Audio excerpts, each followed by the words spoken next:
I gotta admit, I'm man, afraid I don't have a primary contract for you when I yet. first started doing the Dark Brotherhood stuff, the very first time I play, I was a real big simp I'm for afraid I don't have a Asteroid. I primary like I contract for you really yet. wanted to marry her and get her to follow me, and all that great stuff. And then I'm I afraid I found don't out have you a meet her primary husband in a little contract bit, and for I'm you like, yet. bro, I gotta kill this dude. I gotta, I gotta marry this girl.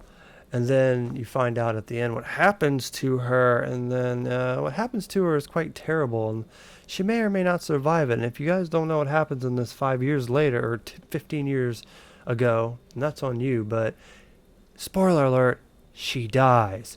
And it's a brutal, brutal death, to be honest. And it just was like, dang, man, I went from like simping on her the whole thing to feeling really, really, really sorry for her in the end. But yeah, when I first started playing this game, I was a total simp for her. I'm afraid I don't I have was a always trying to be primary like, oh, how contract can I for you kill her yet. man? Let's see, is this really emergent? Can I kill her man and be there? Like, oh, I'm sorry.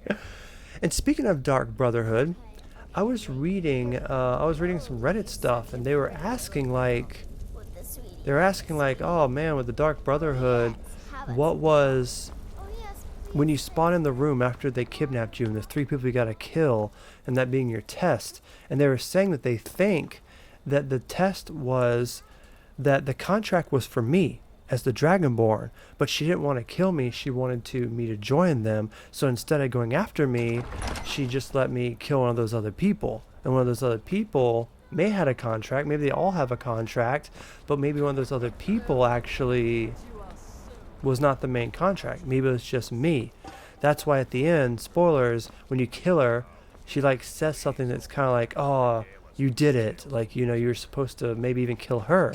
Maybe and they all have the contract. But then again, if we're being reality, they're all just talking to like some dead mummy that's telling them to kill people. Can easily be manipulated. So I don't even know, but maybe the original contract was for them to kill me. Maybe it wasn't for those three people.